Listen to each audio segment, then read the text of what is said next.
ฮอนฮอน ฮอนฮอนฮอนระวังลูกซอนมาพิมพ์ปิงป่าโอ้อ้าวตั้งอยู่นี่ห่วย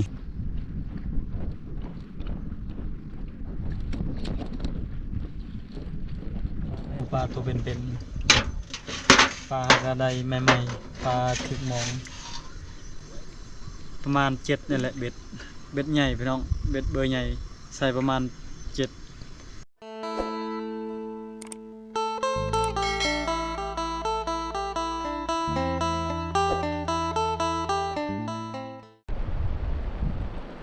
สบายดีพ่อแม่พี่น้องสบายดีตอนเช้าๆมื้อนี้หาอยู่หากินคือเก่าพี่น้องเอ้ยขออนุญาตเชียงแบบเบาๆแน่กองโกโปรเฮาใส่งานประมาณ2ปีแล้วบ่อยากคักปานใดวันใดบ่อยากแจ้งปานใดก็ขอโทษขออภัย FC ใหม่และ FC เก่าทุกคนเลยมื้อนี้สิลงใต้ไปหาใส่เบ็ดใส่มองลงไปกับลูกชายและทีมงาน 2-3 คนนี่บรรยากาศพี่น้องลงใต้คือเก่านำลง2มือแล้วบ่พี่น้องผู้ทีมงานเฮาท่าอยู่นั่นแล้วก็เอาเครื่องเอาของลงไปเอาเรือจักรก่อน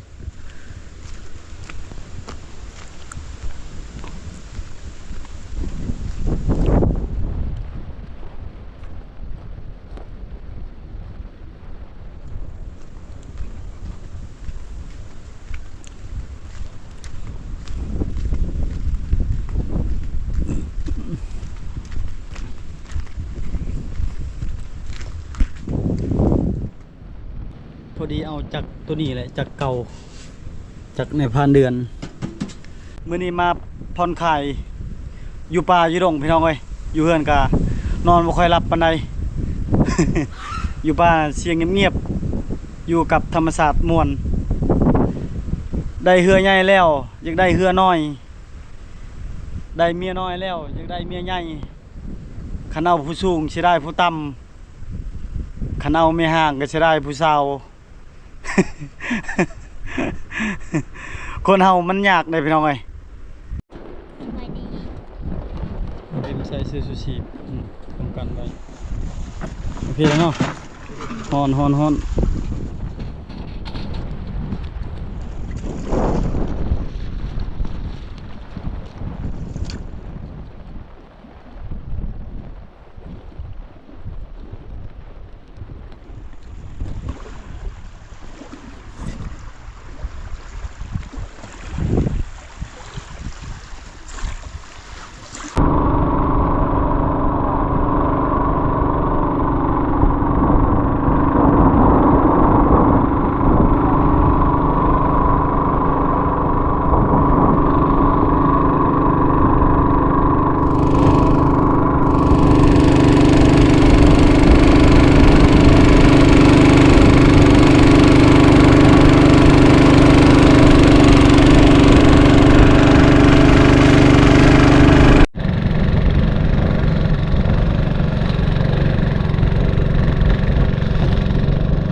ลมแห้งตะพึดตะพือ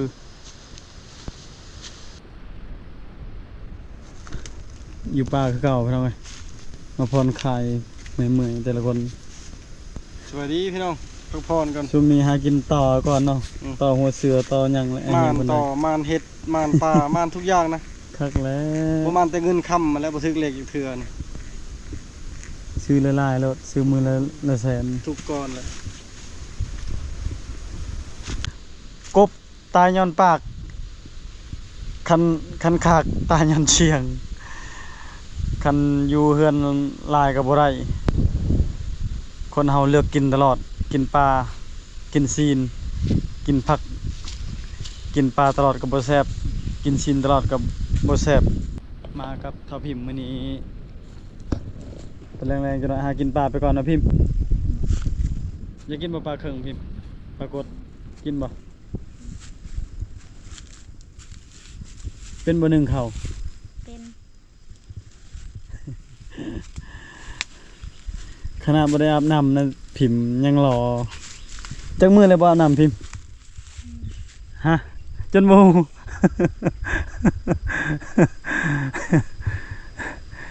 ได้แล้วประมาณ2 อาทิตย์บ่ได้อาบน้ำบ่ฮ้อนบ่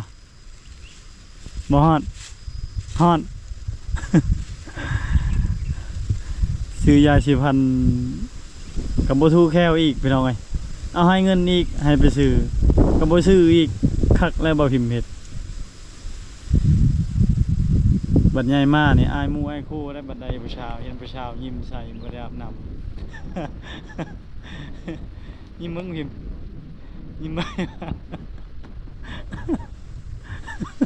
ตัวเองจนลืมจักก็ฮอด2 อาทิตย์แล้วบ่ได้อาบน้ำอยู่เฮือนผิดกันกับแม่เพิ่นพี่น้องเอ้ยขี้คร้านอาบน้ำฮ้อนคันหนาวนี่ใครแน่บ่ได้อาบน้ำมันนี้อากาศร้อนโอ้อันตรายเลย สมซื่อเป็นวันคานพี่น้องเอ้ยระวังเด้อภัยได้ลูกชายลูกหญิงแต่พาเดือนยังบ่ได้ลูกหญิงคันได้ลูกชายนี่คือเท่าพิมพ์นี่ได้ลูกชายแล้วพอได้ลูกชายขี้คร้านที่สุด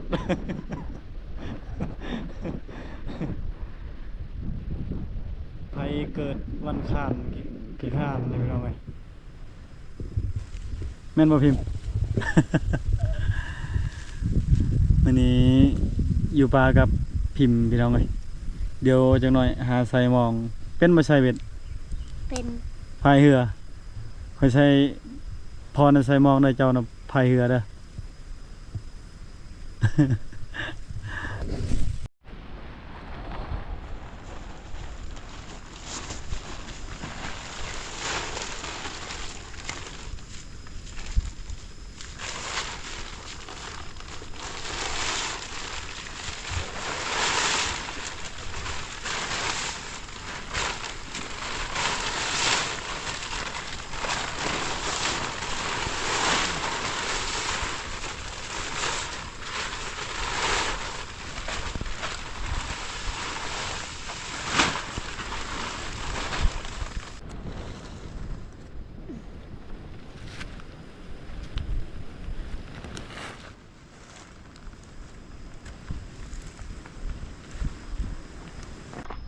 หากินอยู่บ้านเฮาง่ายพี่น้องเอ้ยหลังจากเฮาใส่หมองประมาณ2 ด่างพอดีเฮายามได้ปลา2 โตตัวหนึงหลุดไป3 โต โอ้พี่น้องเอ้ยสะออนป่าบ้านเฮานี่ได้ผ่านใส่เบ็ดประมาณ7นี่แหละใส่เบ็ดปลาครึ่งเบ็ดใหญ่อยู่นี่พี่น้องเอ้ยให้บ่เชื่อให้ค่อยสาบานก็ได้พี่น้องเอ้ยบ่เคยคิดตัวหลังจากเฮาใส่หมองปลาประมาณ30 นาทียามก็ได้ปลา2 โตเลยตัวหนึงสิได้ตัวหนึงน่ะหลุดไปแล้วส่วนทีมงานเฮายังใหญ่หาอยู่หากินแล้วพอดีลูกชายดังไฟถ่าพี่น้องส่วนนายอ้ายเพิ่นออกไปหากินแล้วยังอีกประมาณ3 ด่าง4 ด่างก็ใส่หมดก็ ก็สิหาพักผ่อนตอนแรงๆถ้าได้ปลาแล้วก็เอาเหยื่อปลานั่นแหละสิใส่เบ็ดปลาเข็งมารอบนี้เอาเบ็ดใหญ่แน่เมื่อยหลายพี่น้องเอ้ยยอมรับว่าเมื่อยอ้อยลอยเจ็บแอวปวดหลังพอดีเขาใส่หม่อง7ด่างพี่น้องเอ้ยยังอีกกระสอบหนึ่งพอดีสิใส่มืออีกบ่ไหวแล้วเขายังสิใส่เบ็ดปลาเข็งต่อมื้อนี้ให้ลูกชายปิ้งปลาก่อนตั้งแต่กินข้าวเช้ายังบ่ทันได้กินข้าวแรงเลยเมื่อยช่วงนี้พักผ่อนบ่เพียงพอพี่น้องเอ้ยเมื่อคืนนี้ก็อดหลับอดนอนอีกได้เบิ่งสเปนกับอาร์เจนตินาโอ้ยค่อยน่ะจนให้จนอยากให้สงสาร อาร์เจนตินาเม็กซี่ค่อยเป็น FC เม็กซี่พี่น้องเอ้ยเป็นกำลังใจให้อาร์เจนตินาแล้วก็ดีใจนำสเปนได้แชมป์ปีนี้ได้แชมป์โลกทุกคนเลยสายปิงปลาก่อนปลามีแต่2ตัวแรงๆจะน้อยนี่3สิกินพี่น้องนี่พอได้ปีงนะหลังจากใส่มองแล้วปลาบังเอิญกับได้ปลา2ตัวใส่บ่พิมพ์โอ้บ่พิมพ์เก่งคนดุมันขยันเพียรอยู่ป่าอยู่ดงเพิ่นว่าเขาจะกินปิ้งปลาพอยห้วยดังไผคักๆได้ลูกเดี๋ยวพอสิปิ้งปลาก่อน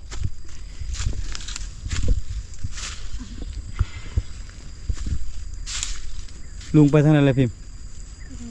โอ้มื้อแลงน่ะกินกระหอกเนาะ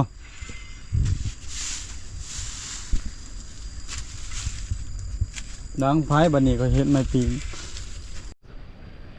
คักๆบ่พิมพ์เพิ่นปิ้งปลาพี่น้องเอ้ยโอ้คนเก่งปิ้งปลาแซ่บกินข้าวจังน้อยอาบน้ำเด้ออาบน้ำแต่แรงรถกลางคืนแมงงอดขี้เข็บสัตว์มีพิษอันตรายได้ลูกเอ้ยอาบน้ำแล้วก็กินข้าวอิ่มแล้วก็หาบ่อนนอนอุ้ยพี่น้องเอ้ยช่องโตพอได้กินแล้วช่องพอลูกวังดูนะพูดอ่ะไปแล้ว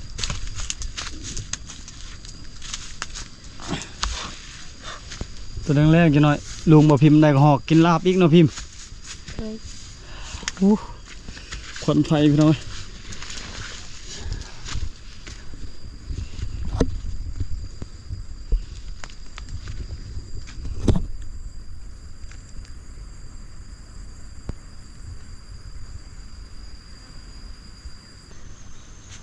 ปิงปลาสุกเลยพี่น้องเอ้ยพอดีกินข้าวพาบ่พิมพ์ยามมองแล้วจะใส่เบ็ดใหญ่เบ็ดปลาเข็งชวนเบ็ดปักน่ะบ่ได้เอามาพี่น้องบ่มีเหยื่อลองเบิ่งบ่พิมพ์ปิงบ่ว่าดอกบ่แซ่บคนก็รออยู่แล้วขนาดบ่อาบน้ำนั่นนี่ปลาบืนพี่น้องเอ้ยปลาขึ้นตลอดเสียงดังขนาดติฮอนระวังลูกสอนบ่พิมพ์ปิงปลาโอ้อ้าวตั้งอยู่นี่ห่วยบ่ไหวเด้มันหอนบ่ว่าจับรถปลานะเยี่ยมสบายเอาตัวรอดมาเถื่อนสบายปิงให้น้องปิงให้พ่อแม่กิน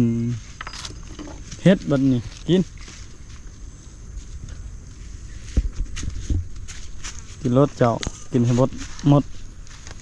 กินหมดแล้วก็สิไปปลดอีกเบิดดอกแนวกินแรงโอ้ข้าวเบิดเลยข้าวฮ้อนกินข้าวนำกันพ่อแม่พี่น้องเอ้ยชาวบ้านเขาจะเอาไปหากินเฮ็ดแหวเฮ็ดหากินนั่นแหละ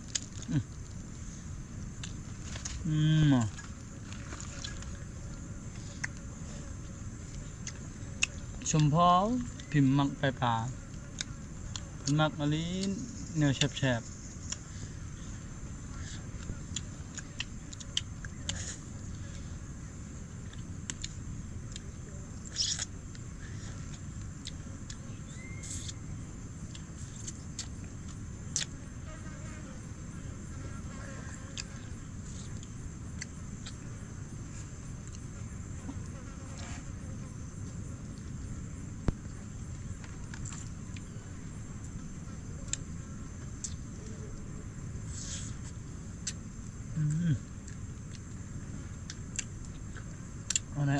นี่หมดนะ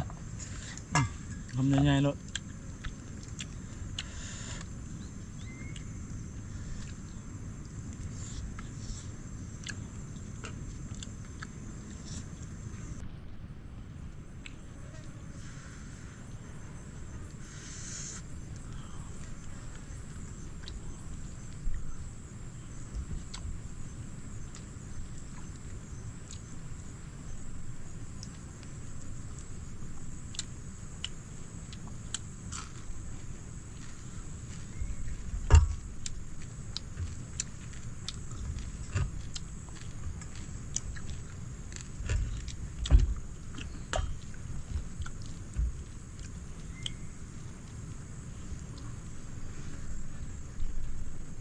โอเคบ่โอเคบ่ไปไป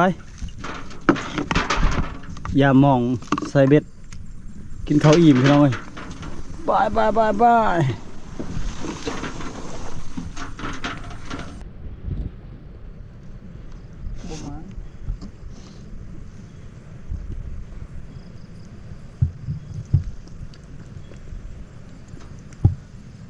มารอบนี้บ่ได้เอามองใหญ่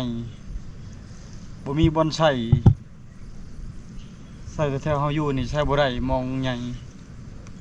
คลองพี่น้องเอ้ยมองคลองขาด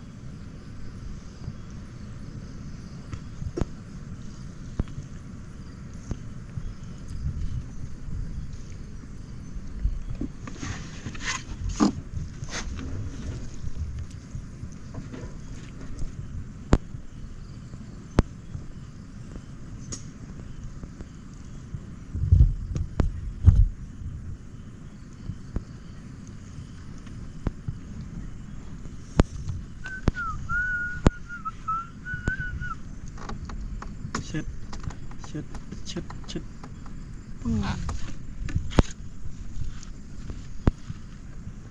เช็ดติดเรือแล้วมาเลยทุกคนมาเลยมาเลย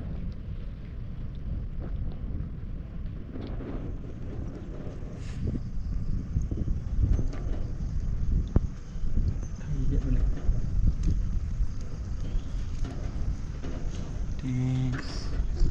2 แต้ม2 แต้ม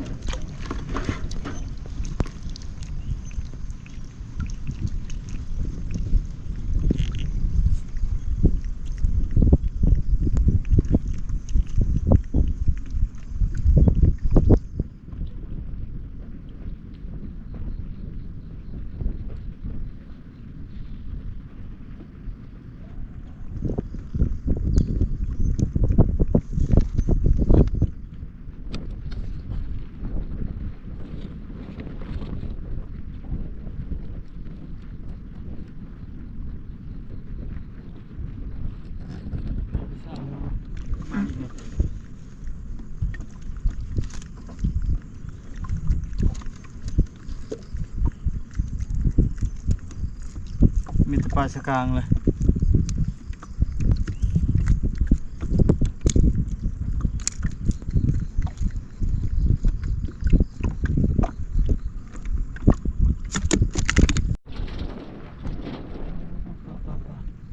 เปิดเอาไว้ เพื่อนเขาเปิดน้ำฟัง เจ้าตัวก็โอ้มองมัน จะลุดแล้ว แกะมา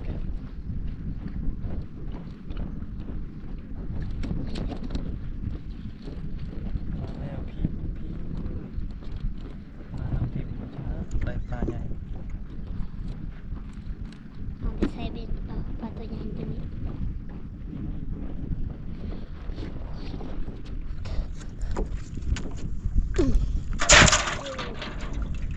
แล้ว ลุดแล้ว ชิได้นี่รุ่นเร็วเนาะมาตัวใหญ่ดีตัวนี้โอ้ตัวชอบเลย 3 ปูโบแมน มันก้อนหินวะนี่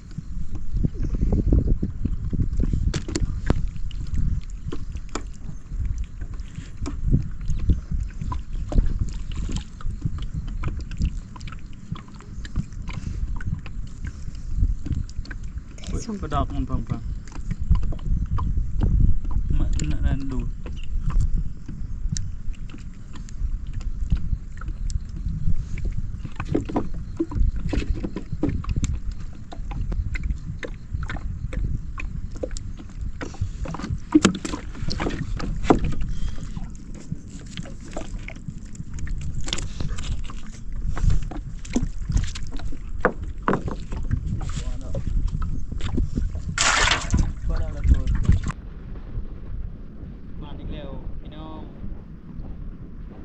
สกลาง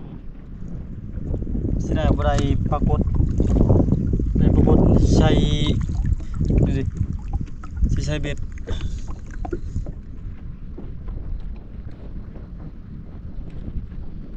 ปลาสกลางมีเฮ็ดชม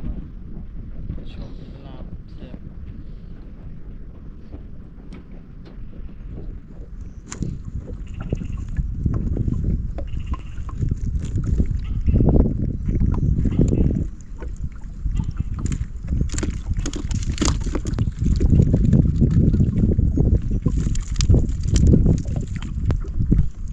ตัวบึกใหญ่ได้หลุดสิได้ตัวหนึง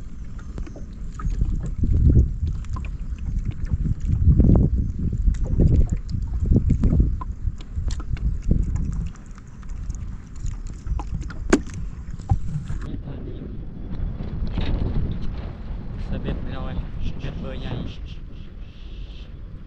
พอดีสมีแล้วนี่กดอียันลงเสียดายบ่มีปรากฏบ่มีปลาไหลไก่มีปลาไหลไก่มีปรากฏนะครับอยู่ปลาสกางก็โอเคพี่น้อยมือมามือโชกเฮามีรุ่นอยู่ได้คอยมันมาเด้อมือได้ปลากระ20 โล 30 โลเป็นยังไงพี่เลือกเอาปลาตัวเป็นๆปลากระไดใหม่ๆปลาถึกมอง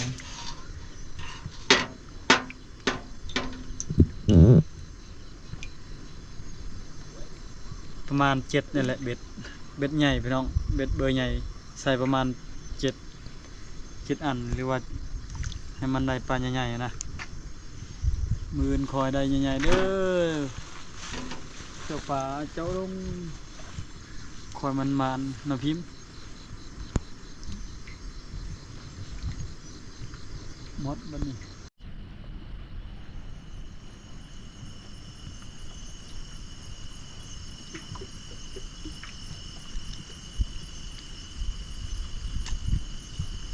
เอา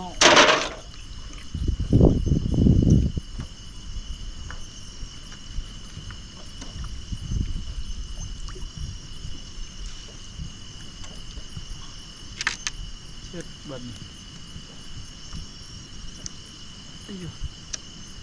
อ้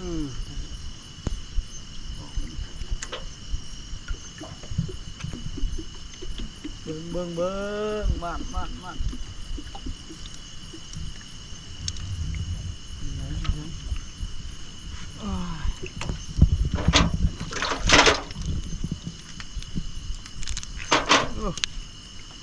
ใช่เป็นตัวหนึ่งปลาแล้วพี่เจ็ด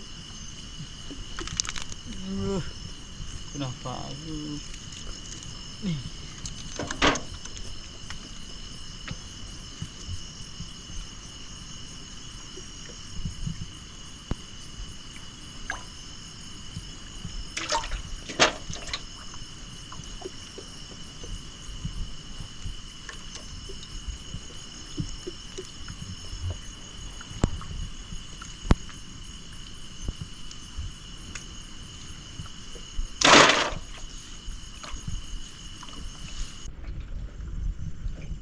พอดีเอาเบ็ดลงมาเพิ่มอีกพี่น้อยตกอยู่10 ปลาย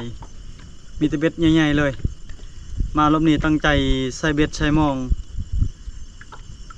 อยากได้ปลาเคิงประมาณ10 ปลายโลกินโชว์ใส่14เดี๋ยวปลาสกาเสียดายบ้านเฮาน่ะบ่มีปลาดุกคันมีปลาดุกนะโอเคอยู่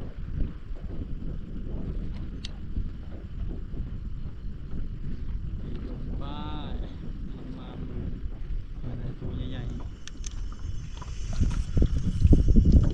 หนาวไปเดี๋ยวเนาะมีแต่ไปหาทีมงานพี่น้องไหม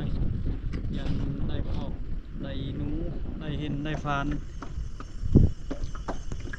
บ่พิมพ์ว่าหนาวบ่ได้อาบน้ำบ่จังหน่อยทีมงานเอาได้กระหอกได้นก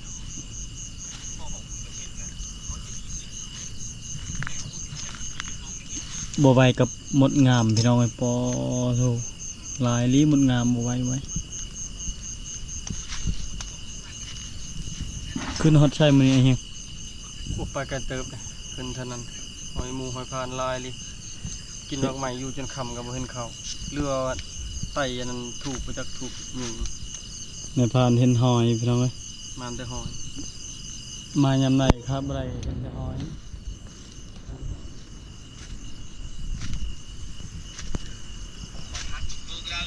คักแล้วบ่นอนท่าพิมพ์เปลี่ยนเอาเด้อชนะได้พิมพ์นี่ของเฮาจักสินอนหลับหรือบ่ทุกคนเด้ยยืมของพอก่อนยืมอู่หรือว่าเปนี่แหละ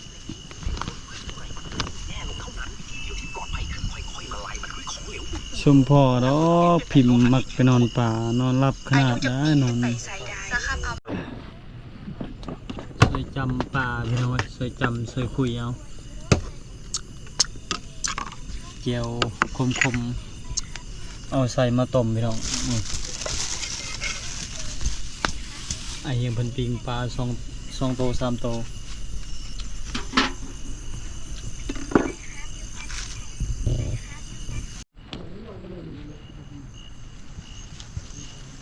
เอาผักแก้ม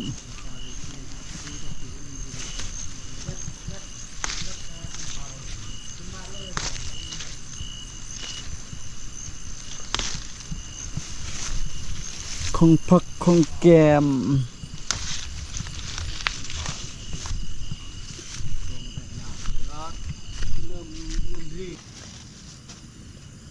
โอ้ควันกำลังบ่อนี่บารำ พิมพ์ มาเด้อพี่น้อง ทาปลาก่อนเด้อปิ้งปลาก่อน กินข้าวนำกัน ปิ้งปลาสุกก่อนพิมพ์ เด้อลุงปิ้งไว้เลยพิมพ์เบิ่งดูปิ้งเบิ่งดูสุกแล้วบ่ ยังยังบ่สุกก่อนใจเย็น เบิ่งแก่ข้าวพี่น้องเอ้ยจุดจวด ในพานเพิ่นมานในเพิ่นใดก็หอกตัวหนึงนกตัวหนึงบ่เดือนกับมานปลาแล้วบ่เดือนขึ้นมาเอาของบ่เฮียงยิงได้ปากน้อยตัวหนึงบ่เฮียงบ่มานมื้อนี้บ่เป็นมื้อบ่เฮียงมื้ออื่นแกใหม่มื้อนี้กินซอยปลาก่อนขออนุญาตคนที่กินดิบบ่ได้เด้อ ขออนุญาตไผบ่กินปลา แก่ข้าว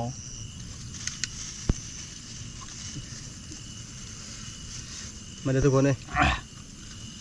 มากับลุงพี่น้องเอ้ยลุงเพิ่นเอาเอื้อยชวนเฮาเอาน้อง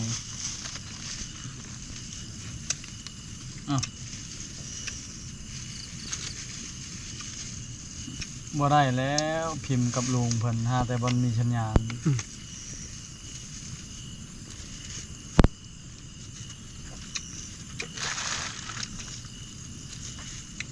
เสียงพัดลมแฮงเลยจนหนาวอยู่ตอนนี้นะจะอาบน้ำใบอยู่บ่บัดนี้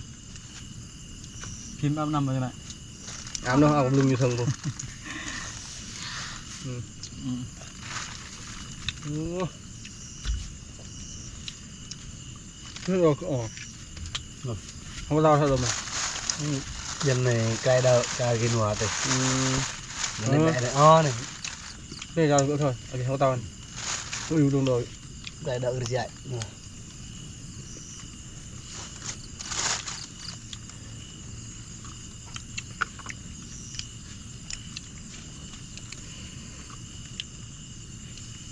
nó mong bằng cái phi dài bên lái bò thì nó ตอนแรกสงัดหน่อยหนึงเลยตอนเที่ยงตอนมาเกือบบ่ไหวแล้วแต่ละคน กันเถอะเกาโบกาใช่ไหม แม่นเรือเก่านี่แตกแน่นอนตุ่มต่ำ đẹp riêng đi còn là thì ไปผ่อนนะเพราเนื้อผ่อนแห้งก็เลยนั่นแหละ thôiกันตามlàm hay còn mà ăn tạo hòa gluk กะเอ็นละจูพันจูฮะ โดนกึ่งคอเปาะเนี่ยจูน้ำมันอยากกุมพูกุ้งกอถัง chuồn tê cắp đấy rồi bạn จักรมันตะกรีขับ hết lúc lì